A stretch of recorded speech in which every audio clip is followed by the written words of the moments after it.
Well, hello everybody, and welcome back. We are week one of a new season. Kate Bates joined by Dave Towle, and we are here for America West. Dave, we've already had quite a few races so far, starting with APAC last night. It's been some pretty exciting racing. It really has. I mean, from tip to tail, Kate, it's been amazing. So we just wrapped up America's East, where your colleague Anna Russell. Did you see the race, Kate? I'm not sure. I know you're kind of into your busy part of the day there. Did you watch? I did not, but afterwards I sent a follow-up and I asked for a blow-by-blow. I received a result sheet because Anna won the race, Dave. I'm so excited. There's a lot to unpack there, I think, as we go through. Well, Nathan also decided that she was the 5K to go hero. So she really had quite the day. Yeah, it was phenomenal for sure. Rachel Lieberman was up there. It was a tough call because Rachel basically went toe to toe.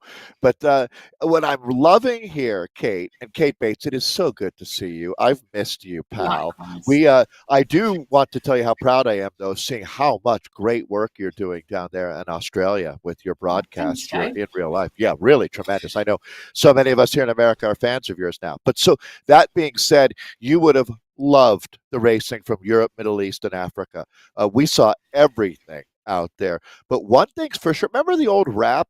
When I got into esports commentary, people would say, "Oh, breakaways are pointless. They always come back. It's always this sort of this group-ish sprint that happens." Well, that is no longer true or even close to true. If it ever was true, which I'm sure there was this, when you hear those kind of complaints, Kate, there's always an element of truth to that, right? Or, they're not completely making it up. But these days, racing as dynamic as in real life, I think it's really replicating all of the excitement and the courage that it takes to win. I think you've hit the nail on the head, and it's something that Anna and I discussed as well. Now, there's a lot of elements to today's course. Firstly, it's a scratch race, not a points race. So no fastest through segment, no first across the line, bit of a different dynamic. Before we head into it, let's take a look at what Cy Bradley has to say about the course and what it might offer.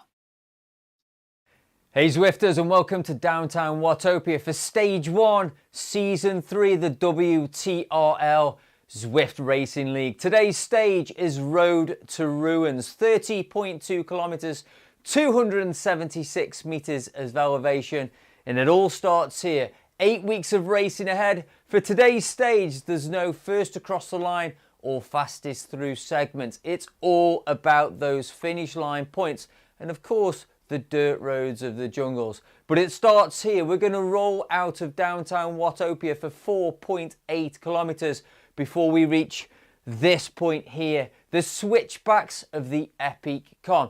But don't worry, we're only doing the first 1.2 kilometres of this climb.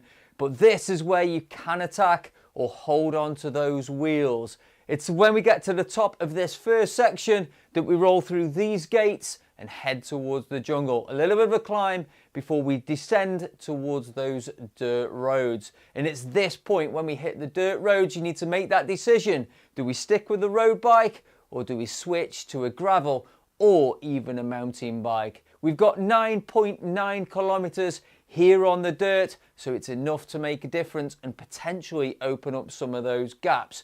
We're going to leave the dirt roads and head back onto the tarmac at kilometre 17.5. From then on in, it's 12 kilometres of tarmac all the way home towards this point here, the finish line of downtown Watopia, where you will need that sprint power to maximise those finish line points. Good luck and ride on. Davey makes it sound so easy. Only 1.8 kilometres of the epic QOM. Don't worry too much about that. I can tell you those switchbacks are enough to put the fear into anybody who even mildly considers themselves a sprinter. Now, we do have some pretty hot fields out there today. We'll be watching the B women, Dave. There's a lot of really familiar names back. Yeah, we've gotten to know and love this group, that's for sure. Kate, Cy is exactly right. That 4.7 mark. Also, jot down 8.7K, because that's where, if bike changes are being made, that's right where you'll see it out there. But what a launch pad it is at 4.7K. It pitches up, Kate, to 10%. It's the steepest part that they see out there, and we've seen riders springboard from there, and no one is winning the race at that point, but they are destroying the back half of the field. So you're seeing the group really will be taken from, I'm not sure exactly how many starters we have, but I'm going to guess that that's the moment that they have the size of that group. It happens early. It's decisive.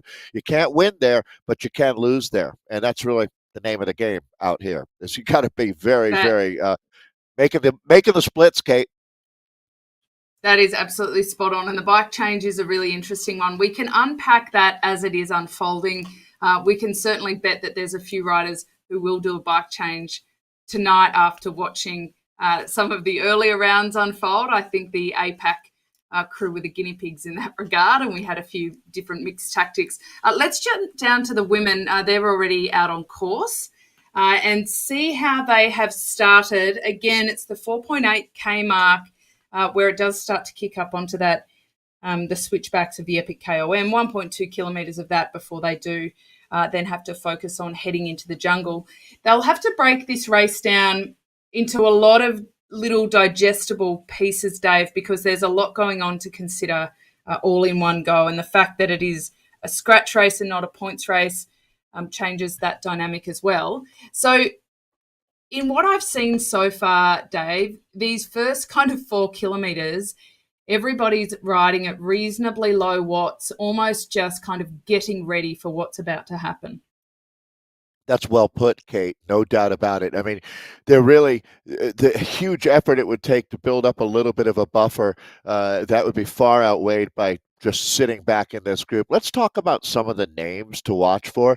As the ATP team and Dutch Diesel Cycling, these are the two squads, and Zedbro as well, that come in, I would say, on paper with the most experience, most recognizable riders. Jennifer Chieda would certainly be one on that APT team. Kat Salthouse, that's a really familiar name. Kate, Hannah Stallkamp. These are all ATP racing riders I'm talking about. Obviously, Laura Thompson there on Cadence. She's always in the mix.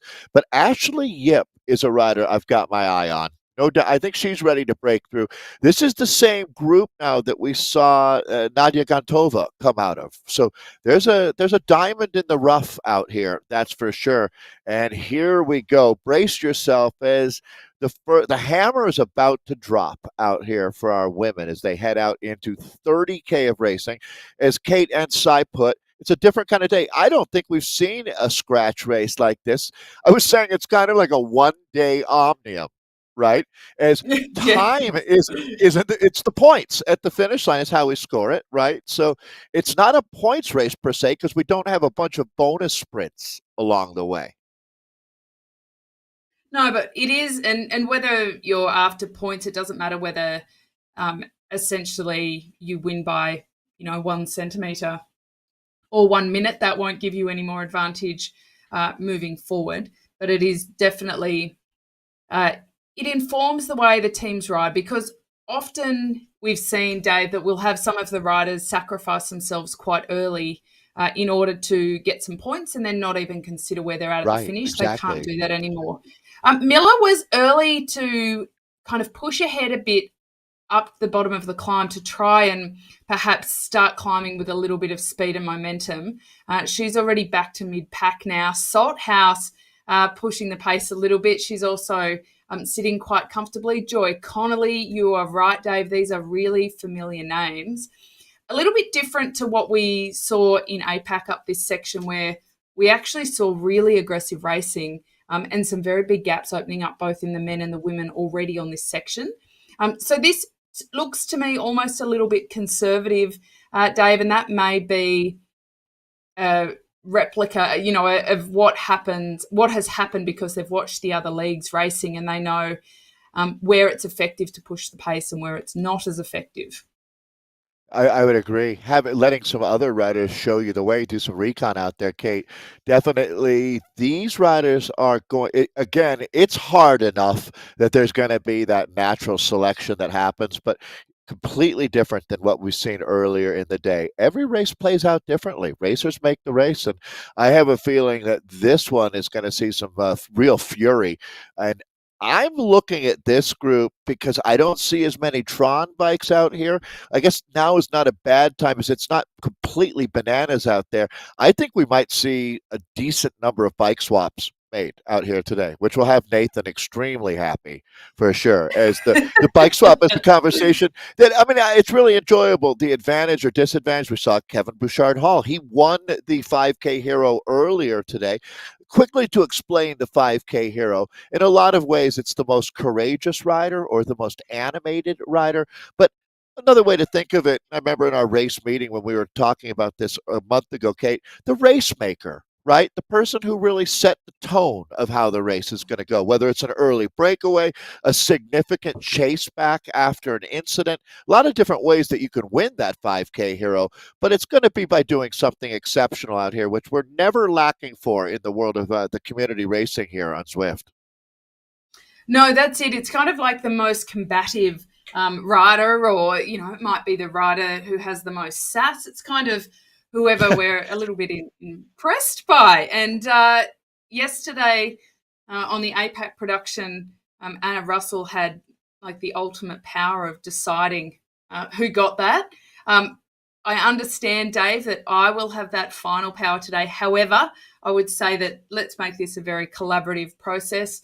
Also, with anybody on socials, jump in and let us know who you think might be deserving. We will announce our 5K to go hero at that point, at the 5K to go mark. So let us know who you think deserves it. And Dave certainly will be throwing around some ideas in the meantime. Kate, I was victimized. Sorry? I was victimized by the same situation where Nathan made the selection today for most all of the races that I was involved in. So I'm really honored that. So we've been through the same thing, Kate, So now we're working together, right? Yeah. Both obviously, been oppressed by our co-commentators. Yes. Bullied even. Yeah. So, no, but actually, to tell you the truth, I was in agreement with Nathan on every single one. So we had zero controversy today. Lacking controversy. We'll see how we can do for the rest of the season. This is season 3 of the second batch of seasons, kind of like the Star Wars movies. We put them out 3 at a time. And this is the 2022 season 3. So this is the return of the Jedi of this batch of movies, right? And we'll see. I mean, who's going to be the star out here? There is no women's A's. I should mention that for the group that we're in with here.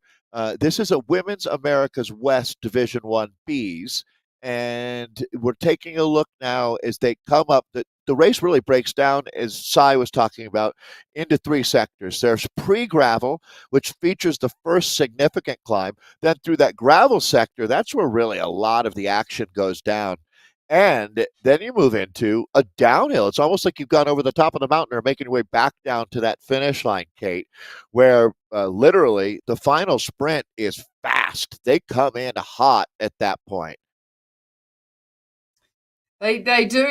This is a really important part of the course, and I think that's our fashion police there. I think that's Anna right there, and I think that shoe looks pretty classy. What did we say that this hat was called? A cheese cutter hat or something like that?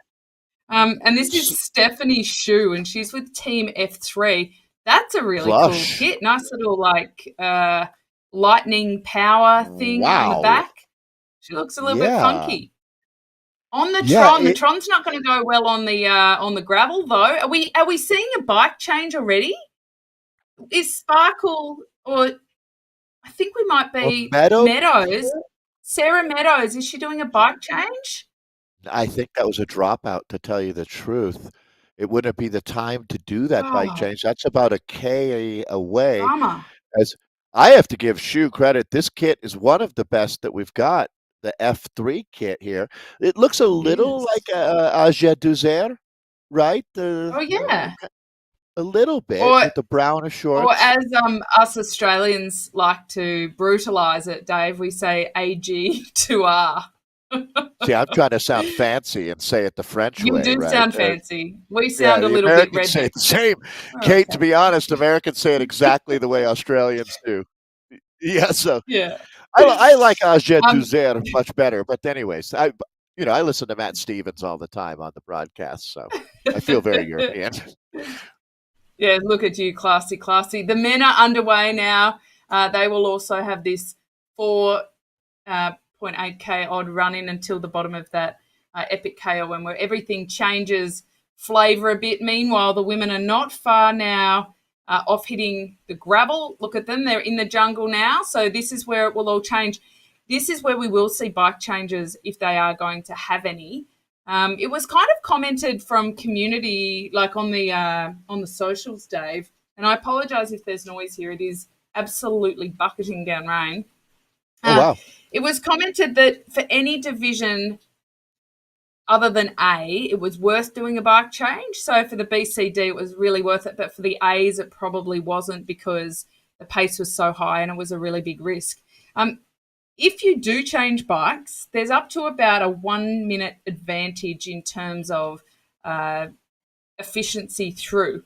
However, in saying that, Here you need go. to make up. Alison Grinnell, here we go. We've got a couple of bike changes happening here. It looks like it's not just Grinnell, but it is Sierra Sparkle as well. P.S. I think Sierra Sparkle has the best name in the pack this season. I'm going to go for that.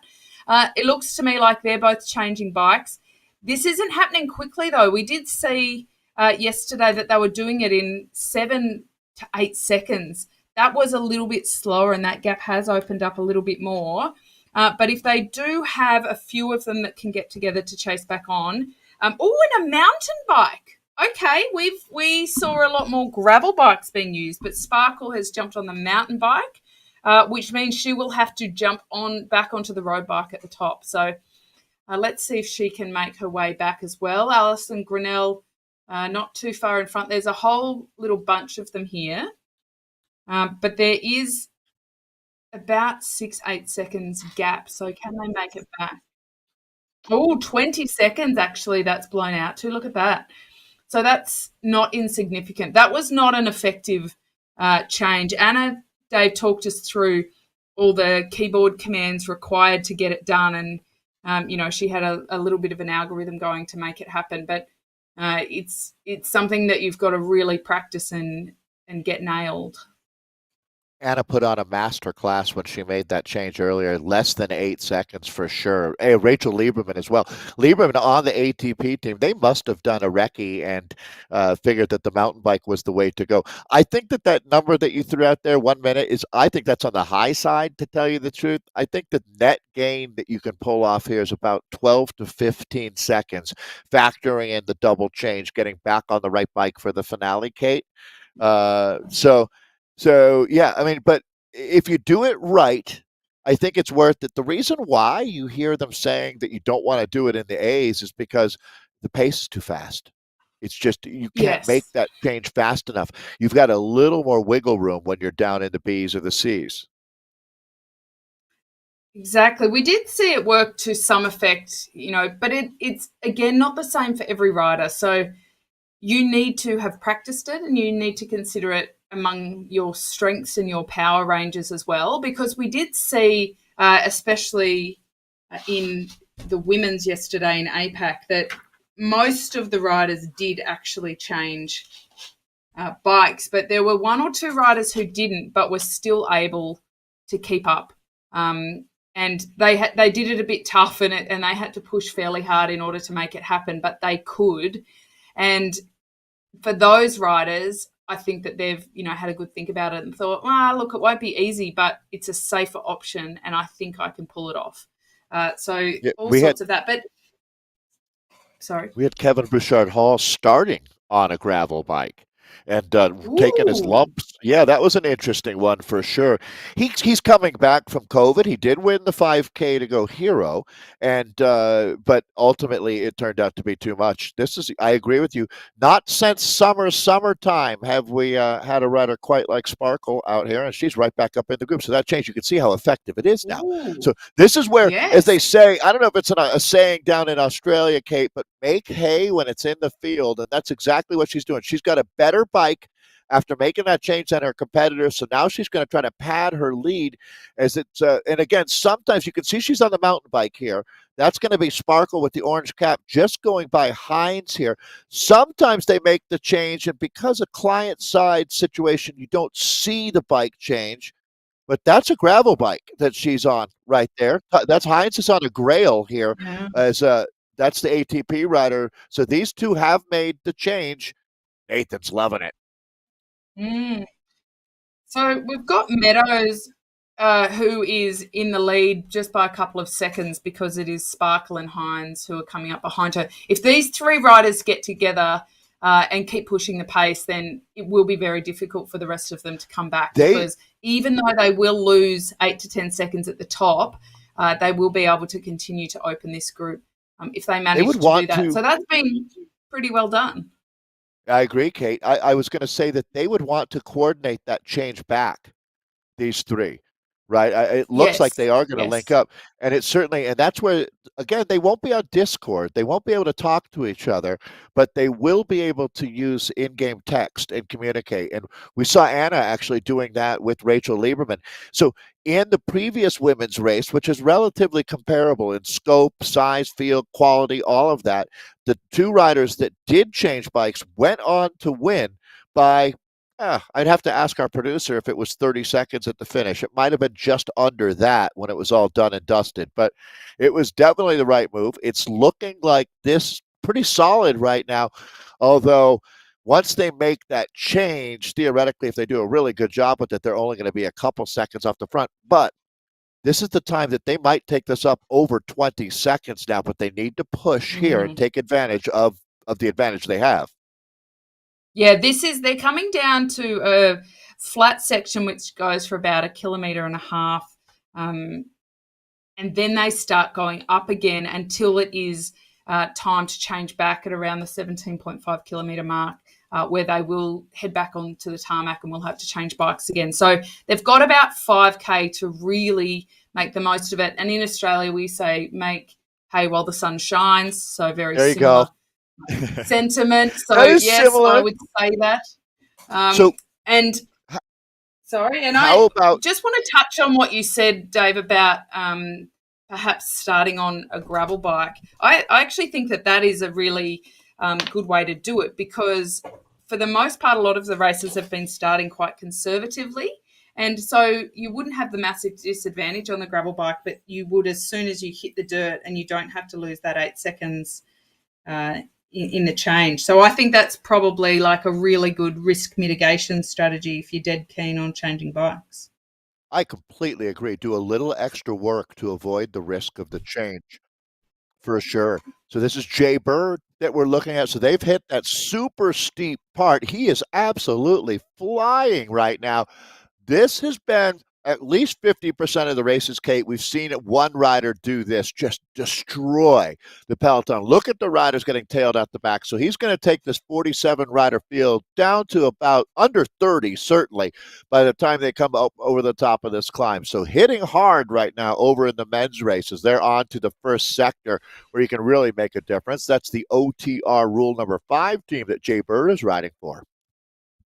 That is a really good move from Bird. This mirrors what we saw in APAC with Aero. Actually, it was Mark O'Brien and Sam Hill who started pushing the pace pretty early, because that's another thing that we've really noticed, especially in APAC, Dave, and you may have seen it in the leagues in between, is that absent Premier League, we're seeing some of those riders drift back to Community League, and the level has really lifted from there. So OMG, we've got Boniface, or as I like to call him, Boniface. He's back. Dan Pedrosa, he's back. We've got all the names. Fraser, good to see Travis Fraser back. Pletcher, but it looks to me, Dave, like Boniface has changed teams. He's over at OMG now. That's a bit of a dynamic change for us. He's over with Dan Pedrosa instead of racing against him. Love Dan Pedrosa out of Austin, Texas. I do want to note it's a good thing that Brett showed up, because they've lost Philippe Nystrom. Philippe was involved, so he's okay. First off, don't panic. But he was in a really tough crash. I think he was I think it was a mountain bike. I think he did a doing a gap jump or something. I'm making that gap jump up part, but he Oh, was involved in a crash and broke some ribs, so he won't be racing for a little while. So, Philippe, our thoughts are with you. I'm glad you're okay. He still had a sense of humor, so that was a good sign. oh gosh. Well, yes, I'm glad to hear he's okay. I flinched for a moment there. I never like to hear I news knew it. of I knew you'd be uh, worried, anybody like a getting mom. injured, and you know that he's one of my favies. Yep, Um, yep. so it's a shame to see him out, but it's kind of a credit to OMG, the squads that they've put together, where you can be missing a name as big as Nystrom, but not even really notice because there's so much talent out there. So they've settled down again, which is, that it puts a lot more pressure than going into the jungle and onto the dirt and what may happen there, because they are all together now. It has thinned out a little bit, but none of the names that we expect to see really pushing it toward the end are missing. Good to see Brian Diddy back as well. Another name we can really watch out for today, and Craig Northway. James Duff, I really feel like we've got quite a stacked field, and today will really set the tempo for the rest of the season in the kind of form everybody's in and how they intend to race and the team dynamics.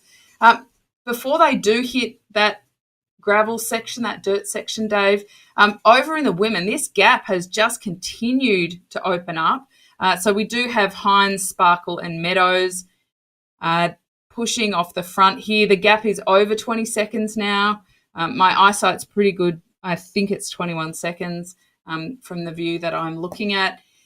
That's not insignificant. That would still leave them with a bit of an advantage over the top after the bike change. They've still got, probably most importantly, 3 kilometres to continue opening that gap.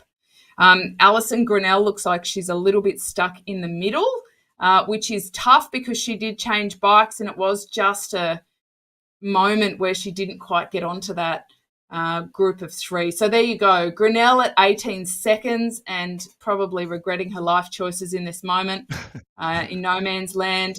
Back to Thompson leading that group there. And they're another 10 seconds adrift. So Grinnell holding a reasonably good pace and a really good tempo, but what does she do, Dave? She can't really sit up and drop back to that group because she needs to change bikes again. So we'll lose another 8 to 10 seconds there. So this group following, led by Thompson and Joy Connolly, they haven't changed bikes. They're just getting into a rhythm. They need to make sure they don't drop too far back from the leaders, but it is 30 seconds now. So this is really turning into a good bike race. Yeah, they've really whittled this down. My heart goes out to Grinnell. That's a tough spot. She's racing, with her head and really giving it a go here. But she's ultimately, I think this is going to, boy, she's really right between a rock and a hard place here as far as this effort goes. But certainly she's also made that bike swap out here, so she's going to have to change back at some point. That's one thing that we've learned is you can't again, what KBH did in the front half of the race, you can get away with it, but in the back half of the race, no, you really can't. As we're looking now at this thing being sorted out, this 3-rider group, again, this is the vanguard, the very front right now. The power-ups available, Draft, Feather, and Steamroller. The Steamroller, its impact is on the gravel, that's for sure. It turns the gravel resistance down to what it's like to be on the smooth tarmac. 9K in for the men. Pretty big group together. No swaps that we can see on the men's side of things. The women have been much more courageous on that matter, as it's 3 riders together. Is Grinnell going to get up and join them, or is she going to go back to the peloton? I think that's the big question right now in our women's race as they make their way through the middle part. Well, the tactics have varied, but I don't know that on any front we're really confident about which one has been the best, to be honest. But I do think that over in the women's, they're doing a pretty solid job of highlighting where a bike change can come in handy. We've got Bird again pushing the pace. Now, this is the second time he's really put the pressure on. 6 seconds he's got over Pedrosa and Pletcher, who are leading that big bunch behind. And Bird looks pretty comfortable. He's clearly on a mission, Dave, if this is the second time now that he's really put in a big effort. Yes, certainly. We've used the term earlier in the day, softening the field up. Well, they've been continually been chasing this man. He's put him in our short list, Kate, for the 5K to go hero. That's for sure. Definitely. Yeah. Yeah, on the men's side of things, OTR rule number 5 here. This is the second Canadian named Bird that's made an impact in the ZRL. Dan Pedrosa is up there for the oh my God, they killed Kenny team. Look, he's making some big watts right now, sitting about 9 seconds back, but leading the chase through. That's going to be Pedrosa that we're looking at here. And oh my God, OMG, putting a few more riders, fresh horses on the front right now. Well, this is an interesting part of the course, isn't it? It's only 10K in, so only a third of the way, still 7.5 or 7 odd kilometers until they do get to that tarmac. So this is actually entering kind of the hardest section of the whole course where they do need to be a little bit more aware and awake of everything that's going on. To have Bird go off the front at this point, you might think 10 seconds isn't too dangerous, but if the peloton starts to play games, when they do chase in earnest, it will split up. This gravel part, it's hard work. Like, I mean, look at the power that Bird is putting out for the speed he's going. Nice little man bun on Bird too, I might add. That's a little bit of a fashion award for him, looking a little bit like a cool cat. So this is a pretty good move. He gets to dictate the pace and get quite comfortable, and the rest have to have a think about what they're going to do about it. Yeah, definitely finding his own rhythm. Oh, Pete Mogg. Oh my God, is doing a ton of work right now. The OMG team of just trying to control this, not let it get out of hand here. And it's starting to get close as we're looking at 12 seconds. So with the men's race, you see it's almost entirely Tron bikes. We were talking about the experience. I do know Brian Diddy's name pops up every now and then. He is absolutely the last guy that you want to have in that group in a sprint. So if you're going to get rid of him, you're going to need to do it here in the middle part of this race. And good luck with that. He is a real fighter. But there he is. You can see the American flag and B. Diddy right there. He has become truly a force to be reckoned with, a cornerstone in this ZCL community as well. Very, very dangerous rider out here today. Oh my, OMG. Absolutely. Yeah, they're going to have their hands full trying to beat him here tonight. Well, there's a few riders that I'm like, ooh, he's interesting. Ooh, he's back. Right. Which I think from last season we had so many riders putting their hands up and showing their strength in different parts of the course.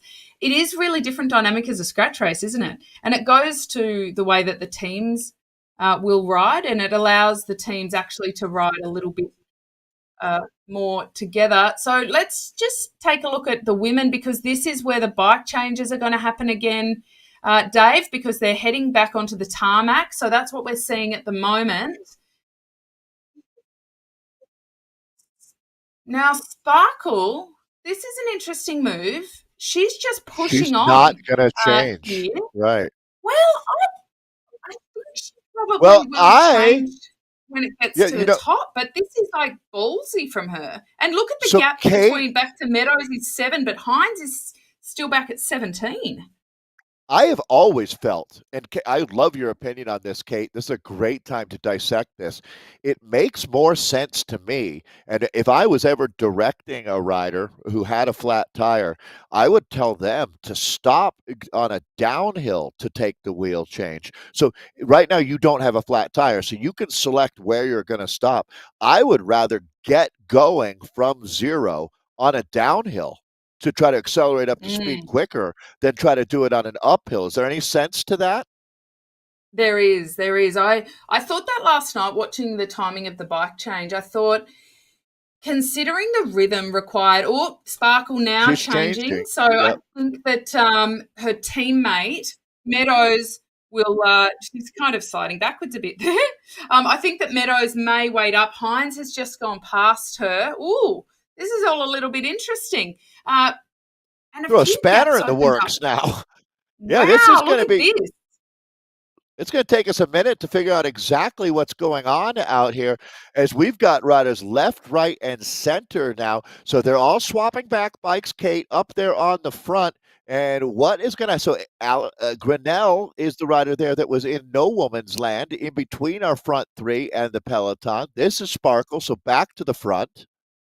or close to the front, because Hines is actually our leader, the ATP rider, I believe.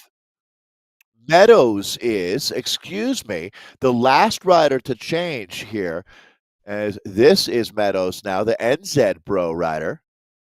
Does Wahine mean anything to you, or Wahine? I'm not sure how you say that. No, but it Ring a might be a bell? Maori term. It sounds No, like but it, doesn't it? yeah, Uh, yeah. Oh, here you go. I'm getting on the Google, and it is a Maori word for a young woman. there you go. Yeah. All right. So there you go. Nice to get the Maori and Polynesian language out there as well. So It means Jaybird, warrior women when you put the Towle behind it. So Wahine Towle. I'm sure I'm saying it terribly. I okay, apologize to pretty Kiwis. badass all in all. A young Warrior warrior women, woman and in aren't they? sparkles. Yeah, Yes. look out. So Bird Yeah, was I know. caught. What a combo, right? Yeah, she's not messing around. I would not want to have to deal with her. So Jaybird No. has been caught on the men's side of things. So Grupo Compacto over there. Just a quick check in with the guys as they come up on the middle part of their race. Now they still got about 5K of gravel before they kind of start on that downhill run. The women, it's the downhill run to the finish line. Now open up the throttle here, Kate. Yeah, this is played out kind of how we thought, but that gap has opened up a lot more than we thought, actually, back to Grinnell and then the rest of the pack. So it does look like they are in the position to just drive this all the way home and then have a smaller sprint between them. So they've done it really well. Also, just having the teammates out there together, I think, is a really good tactic for the NZ Bro. And I've loved seeing them come through the different geographies as well, because 2 seasons ago NZ Bro wasn't a thing, so they're reasonably new to the Zwift, and they're, in my estimation, the Kiwi equivalent of the Aussie Aero team. For Aero, sure. of course, standing for Australian Esports Racing Organisation, which is also, you know, a nice little double meaning there with the Aero. And I think NZ Bro is the equivalent of that. And we have seen them bring on some incredible riders who've made, you know, really animated the race. And a lot of them, we've got some Olympic athletes from other disciplines who are very, very strong and kind of learning the racecraft. But we've also got some really experienced esports racers. So they're doing a tremendous job over in the women's with Sparkle and Meadows.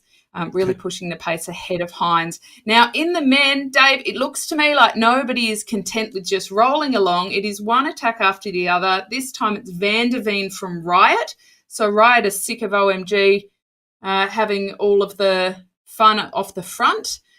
They are about 2.5 kilometres now from that tarmac section. And the attacks are still coming, but the bunch is still pretty big, actually. So does NZ Bro stand for New Zealand Bicycle Racing Organization?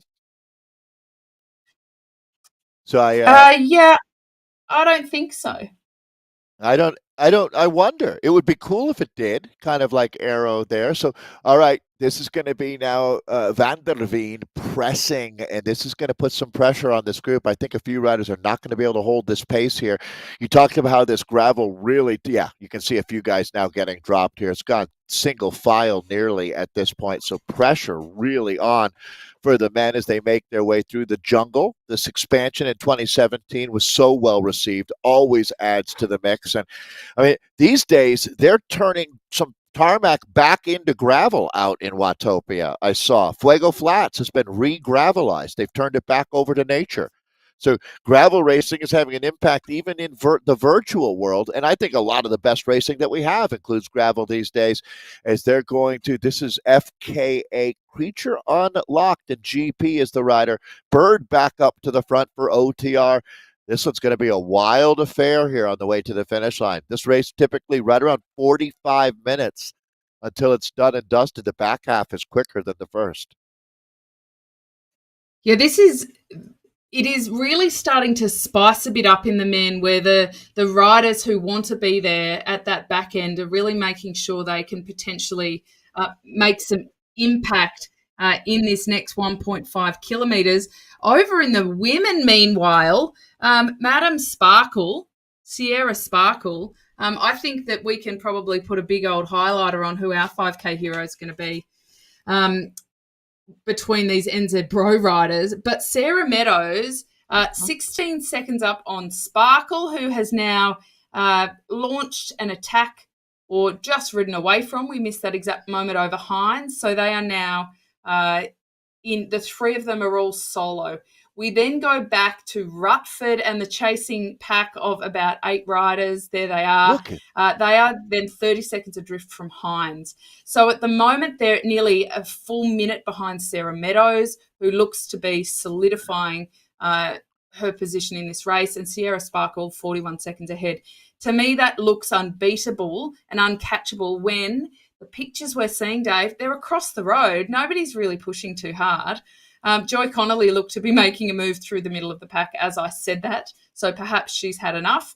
And knowing perhaps that Hines has been dropped, Connolly might be and Salthouse might be a bit more motivated to try and bridge that gap back and see if they can make any impact into the lead that Meadows and Sparkle have. Not since I was talking earlier about Nadia Gantova. This is similar in scope. I mean, a strong field, and she dropped 2 monster breakaway companions to be here. Meadows is absolutely my breakthrough rider of the day with the performance that we're watching here, really living up to that name. NZ Bro's got another star, the All Black here, loving the kit, loving the effort, and she's going to be very, very hard to bring back. Remembering now, so obviously there's the joy and the glory in winning a bike race outright. This is scored on points based. The team is how we really score. It really what matters here. And you start to look then deeper through this top 10 as you can't do it alone out here. One incredible solo performance, unless you have other teammates backing that up, it's not going to be enough to win. Look at the men's race, just full gas over here right now. It looks like a split of 8 riders just about to break the elastic and go clear. Battle Royale. I mean, even if it all comes back together here, that's not even 20 left up in our front group. This, Kate, has been much more the norm of what we've seen throughout the day in the Europe, Middle East, and Africa. So taking a look at the inventory now of who's up here. OMG's got Fraser. They've got Pedroza. OTR has a few riders. Hill is there. Vanderveen has been very strong out here today. Riot has a few. Tudor is one of them. OMG also has Flanders up here who's been in the mix today. But the one guy who they haven't gotten rid of, Brian Diddy, is still there. Ominous to see Diddy, that monster who's just hungry for another win here, clearly to open his account in season 3 of 2022. ZRL in full effect. Back to you, Kate, as this race is blowing up. They've only got about 1K of climbing left here. It's like somebody dropped dynamite on this bunch. There's only about 12 hanging on at the front there, and I will note that Diddy is not having a walk in the park. He is starting to suffer a little bit. He just needs to hang on. There he is there. He doesn't need a bike change. He's got his Tron. He's maintained that the whole way. They are nearly at the top of the climb. He doesn't have long at all before he will start getting a little bit of reprieve. I would definitely say that Diddy and also our mate Pedroza are the two who probably pack the biggest punch on the other side. Can Flanders just suffer, great name, a little bit over the top here to make it back before they do start heading down the hill again? I think he probably can.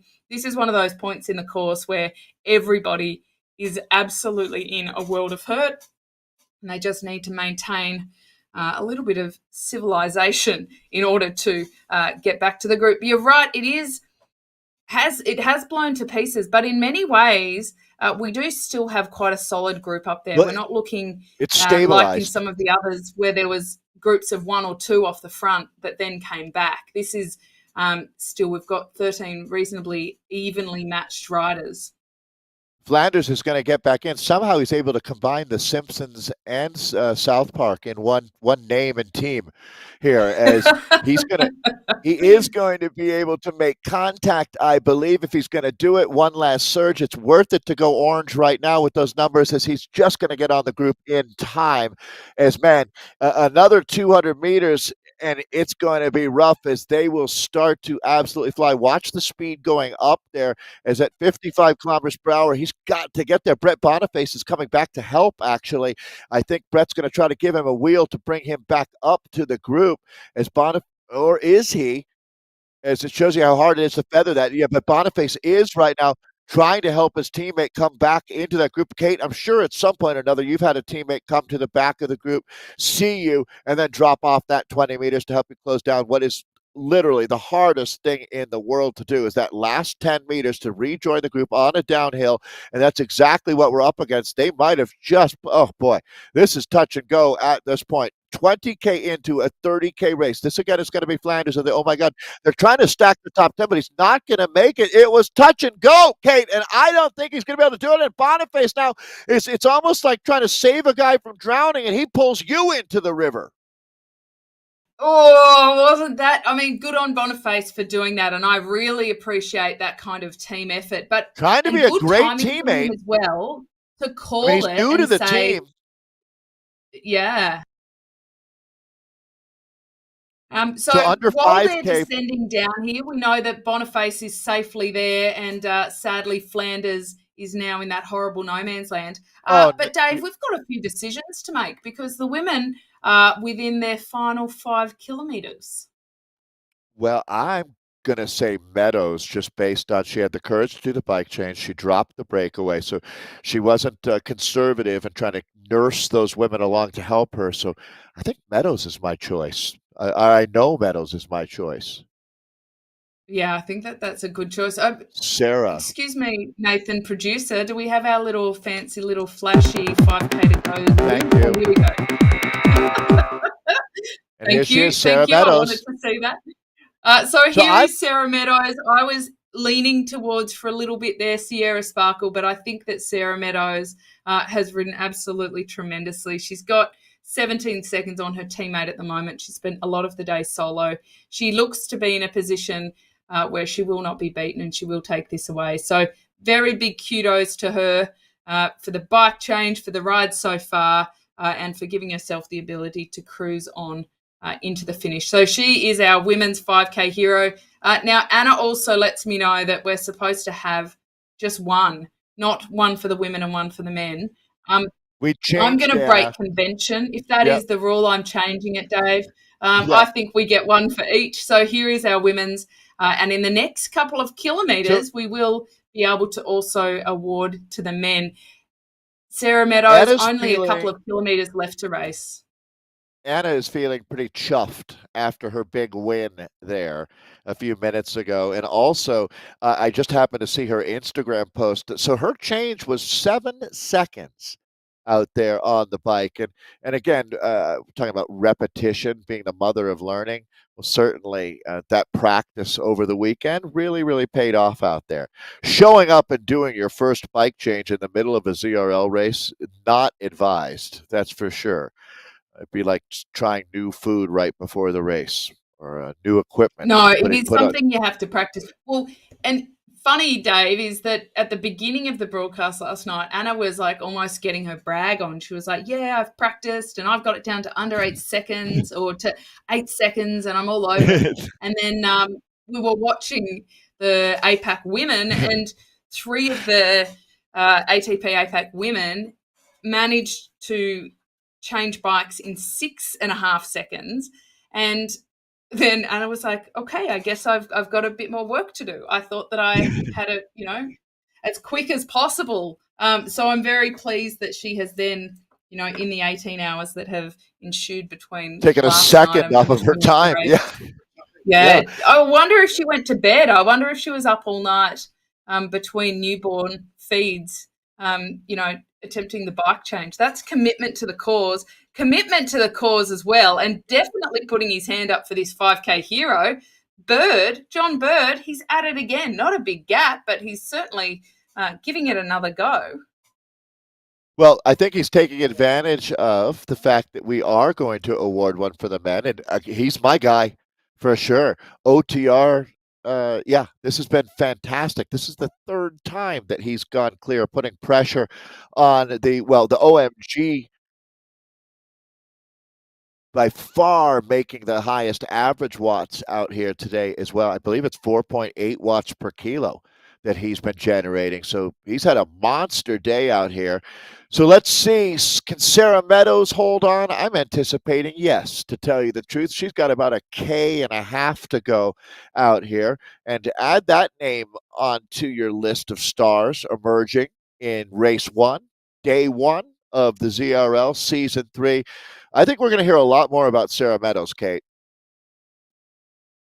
Yeah, I tend to think you're right. I'm really loving NZ Bro and the way that they're bringing some new talent in. And it's actually made me think we had the track cycling national championships for Australia last week up in Brisbane.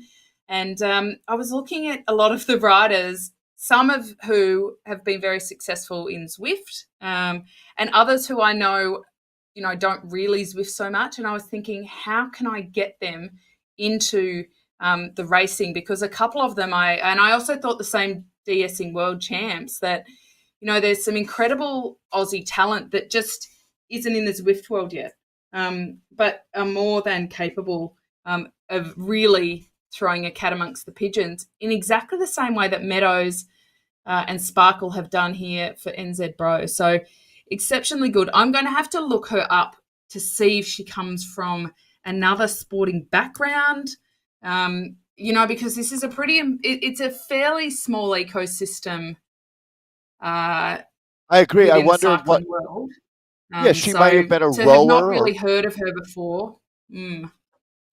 Yeah, I wonder what her background was. We'll find out. Zwift seems to come to athletes at the right time in their life, right? Whether like Matt Heyman coming back from an injury, we're going to be looking at a sprint for third. But I think Zwift is kind of like music, right? You find it when you need it. And I bet you that a lot of those athletes will really benefit, Kate, from your leadership there. This is going to be the kick now. So, Sarah, no doubt, this is going to be Laura Thompson here, the cadence rider, the Canadian, perfectly timed.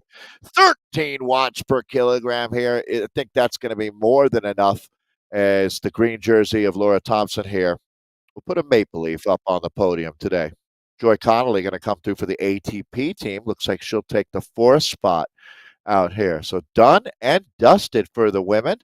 We'll go back now and pick up we'll look at maybe a couple guys off the front. It looks like over on the men's side of things, OTR represented. So Jaybird and Schaefer, the 2 riders off of the front right now, but it's only a 2-second advantage, Kate, at less than, let's call it 4K to go here. So I wouldn't think I this is think going to it's have time for our little fancy sting, Nathan, if you wouldn't mind. Da-da-da-da. Where's our, there we go. Just so you know, you can't see me on screen, Dave, but I'm doing a little dance to that music. Our 5K to go hero, I think we've got to call it as John Bird. I think he has just agreed. He laid down the first attack on the bottom of the Epic KOM. He's got a fancy little man bun that I absolutely endorse and like. I know Anna would be a bit upset that we're giving a 5K hero to somebody who's not wearing socks, but so it is. So John Bird takes our 5K hero for this week. Yeah, that's a fashion police no-no from Anna Russell. No socks, no go, she says. Not impressed. Funny she's a triathlete, too. Aren't they sock-phobic in that world? Yeah, normally that's how you can tell in a bunch who's a triathlete is usually the no sock people. That's a bit of a joke. Or what we like in Australia, Dave, we call them vanity socks. Tennis because socks, they're really like the really low ones, so that you don't get a funny sock tan on your leg. Gross, not my thing. So, I'm old school with socks. I like that's the direction that they're going these days. The taller sock, right? Is well, again, let's not get into socks. I don't have the energy for that. That's a whole political minefield. Socks can become bigger than pineapple on pizza if you let it, right? So you have to control these things. So this is the finale. 3K to go. Looked really good All from right. Well, it's OMG played out here. very differently in the men's than it has the women. Something we've barely spoken about today are power-ups because it really hasn't played a big place. Boniface, he's throwing down that steamroller, so that will give him a bit of an advantage, but I don't think it will do anything but put Not a little bit of much. pressure on this bunch. It's a pretty reduced bunch, though, now. So we're looking at, there is 13 of them. There were 13 heading over the top, but there were also 3 or 4 close by. Now we have 13 with 23 seconds back. So all of those names that we mentioned earlier, Dave, that we're looking at towards the finish, they're still there. Dan Pedrosa, Brian Diddy are the two with the big highlighters over their name on my side. If you didn't, yeah, I mean, if you haven't gotten rid of Diddy, you've got a major problem. Brian Diddy has been one of the most successful sprinters that we've seen in the ZRL. And you're right, Pedrosa is going to be the man who I think is going to be the biggest challenge out here. A reduced sprint. Well, what about Travis Frazier? We haven't actually mentioned that he's in there because he's an efficient rider. He just sits in there, like his name barely pops up. And unless you look down the list, you forget he's even there. So Travis Frazier, I think, could be another really good one. Do you know what we saw? I like that. And Van der Veen as well, to tell you the truth. I mean, don't want to underrate these guys, but Riot's got a couple guys up here that might surprise us, to tell you the truth. This is going to be classic sprint, just old school fury, Kate. They're at 2K to go. And inside it's a 2K. fast sprint too. Yeah, it is a really old school, you're right, pretty classic kind of sprint. We saw the guys last night hitting 16.6, 16.7 watts per kg in the sprint. It was like really solid. They were not just playing around in the sprint and playing cat and mouse. They weren't doing the Flanders thing, although what we did see, we did have 2 riders off the front, Dave, and they kind of mucked around, looked at each other a little bit, and then all of a sudden the bunch came through and took the Boniface spoils. is going to go early. He's pushing it early. It's very early. He's not really sprinting yet, more just stringing it out. Is he doing this for Pedrosa perhaps and for Frazier, who are both in the same team to just keep the pace high? He has really tried to be a fantastic teammate out here today, and I would say the Canadian has done more than that. He's really ridden like 3 riders on this team, so he's going to lift the pace. This is definitely not for himself, but for the team. And let's see what kind of an impact that's going to have here. All right, folks, we are locked and loaded. This is not a drill, as it looks like Pletcher's going to go. It's going to be pandemonium. Kate, I'm going to throw it to you into the final few hundred meters. Oh, my God, here they go. Pedrosa into the final few hundred meters, and Dan Pedrosa hits out Frazier. Diddy right there. Frazier has got the advantage at the moment. Did Pedrosa muscle over the top there? 1-2 for OMG. Who got it? We'll have to see. Frazier and Pedrosa. That is right. Really. I think Pedrosa got it. I am with you. That's so impressive. So they're able to beat the monster today. Brian Diddy, I think, ends up in 3rd. It's going to be tough to say whether it was Frazier or Pedrosa, but I'm going to go Pedrosa, Frazier, then Diddy for your podium for our men's A's. Yeah, I think so. We'll drop back and just pick a few riders up along the way. We're watching Marshall at the moment. Here we go. We're out of there. Here is the replay. Now, Boniface, he hit out so well and early, hill on his wheel, but Pedrosa and Frazier, this is the important part that I'm seeing here, Dave, in this replay, is that Pedrosa and Frazier are just sitting there, biding their time, knowing that they don't have to react because it is their teammate who is pushing this. Perfectly executed, and Hill perhaps was also thinking that he could go a little bit early for his team as well, but ultimately, look at the power being thrown down by Bird, who had such an active race but still had a little bit left. But this is where it happens. Look at OMG just muscling over the top. Yeah, they're using that, well, as is Diddy, the drafting power up there. So let's watch closely here. Again, remembering that the back-end API tells the real story. This is, yeah, Pedroza out of Austin, Texas. This is a big one. And I mean, there you can see he gets it. I think either way, they go 1-2. And that's what it's all about, is the number of points that your team can pick up out here. And sprinting Look at at the nearly, speed, 70k an hour. yeah. Whew. Oh, that was pretty tight, actually. And it may have been Fraser. Well, so this is a tough Whoa. angle, but no, the orange wheel is over the line first. I think Yeah. that's not arguable. Now, is that the way they actually finish? That's what the back end API will Well, tell us. But let's see. yeah, We will. let's. We'll come back and we'll jump and have a look at the results as soon as we can, Dave. But what a ding dong finish, Yeah, and a great race for the men, not only because of such an incredible sprint at the end, but also the way that the group just whittled down. They just kept attacking and putting more down. That's like a really kind of solid, old school style of racing. I know you love the old school style of racing. I And do. certainly in the men, the bike change did not really play into that. That is kind of a Nor did it all backseat day. player. Yeah, Kate, it really didn't all day in the men's A races for sure. The women's A's, different story.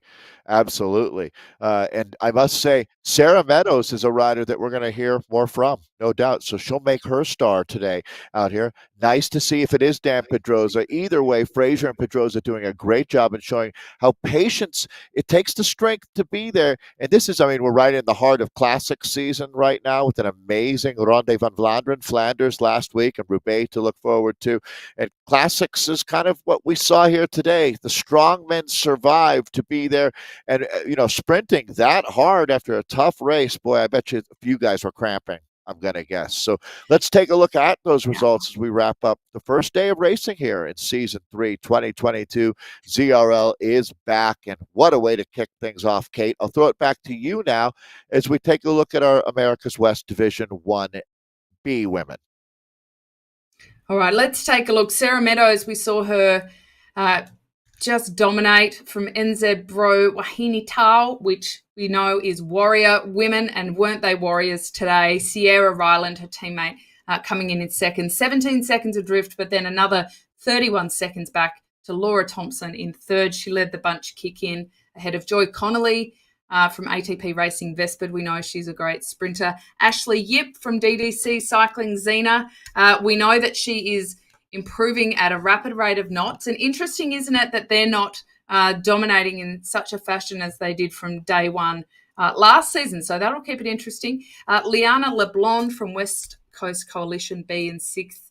Geneva Randall from DDC Xena in seventh, just in front of her teammate Patricia Murray. Megan Deutscher from West Coast Coalition B in ninth. And then in 10th, we've got Camilla Rutford from Team F3 FBW, the ones with the fantastic kit. Yeah, that is something special. The C's, let's see what we've got here. Well, a couple Maple Leaf flags popping up first. That's going to be Christine Barr, herd of Misfit Meerkats. They go 1-2 today. Way to go, ladies, as Annie Bach will take the silver medal there for the Misfit Meerkats. Jamie Bramwell, the American, for herd of Mischievous Meerkats. Decidedly different than the Misfits. A lot of meerkats, though. That's the theme here in the C. So Jamie takes the bronze. Rebecca Cohen for West Coast Coalition, C1, ends up with fourth. Megan Davies, another Canadian there in fifth. It's Jennifer LaRossi in sixth. She's an American for Coalition Synthesis. Her teammate, also an American, is Sandy Navarro in seventh. Marcy Varley, herd of Misfit Meerkats, in eighth. Bridget Rauman, Coalition Synthesis rider, in ninth. And Rachel Hilgeford rounds out our top 10. She's a Misfit Meerkat, and that's a good look at what was obviously a tough women's C race out there today. Way to go, ladies. Let's jump in then, Kate. I'll throw it back to you. That's interesting that they're scoring that as Brian Diddy taking the win. That's not what we saw. Ooh, okay. I'm not like, oh, yeah, okay. Well, if we trust the results, Brian Diddy taking the win ahead of Pedroza and Fraser from ONG in second and third. That's not what we saw at all. So Yeah, we'll I'm have going to to see say how that falls I feel out. that's unfortunate. So this is what's on But that is Zwift what's Power, in Swift Power. right? Yeah. Yeah. All right. Well, it is what it is then. There you go. Graham Hill for On the Rivet Hayes in fourth. Eric Tudor, Dirty Rascals Riot in fifth. John Bird, he was our 5K hero. He was in sixth. Gabrielle P from ATP Racing Arsenic in seventh. We had Patrick Schaefer from On the Rivet Hayes in eighth. John Vanderveen, also quite aggressive out there from the Dirty Rascals Riot. And in 10th, we had Tony Pletcher from OTR Hayes. Yeah, the only thing I could say is that would be a massive API adjustment there. So it's David Holland is so yeah, I mean there's a lot of factors there, Kate, with clients and where you're located. But anyways, let's go now and take a look at TFC Ronan as David Holland takes the win here for our Bees. That's America's West Division 1 Bees. Taylor Kernovich second. He's a Canadian for On the Rivet TWSS. His teammate there, Scott Adams, the American, in third. Nick Roach for Red Peloton B in fourth. Brian Olp fifth today for Dirty Rascals Grit. Crouch and Mount Diablo is Danny Mossman's team. He's in sixth. Tim Smith in seventh, also on the Mount Diablo CryoGen squad. Dr. Wilbar, that's Jed Snyder, former Jelly Belly Pro, there in eighth. Scott Pomeroy, ninth for TFC Pickle Juice. And GSZ Killer Bees and Matthew Cox round out our top 10 for our men's Bees. C's might be on course still. Yeah. Yeah. So as always, head to WTRL.racing to find all of those results. Dave, next week we're heading to Greater London Loop, the flat for the team's time trial. That'll be a bit of a different dynamic again, but it has been sensational to be back with you. I'm sure everybody's going to jump onto Facebook and socials to discuss what happened in that sprint and with the results. So good luck with that one. I might just sit back with some popcorn for that one. But Dave, always a pleasure to see you. And we will be back next week for week 2. Thanks, Kate. Love it.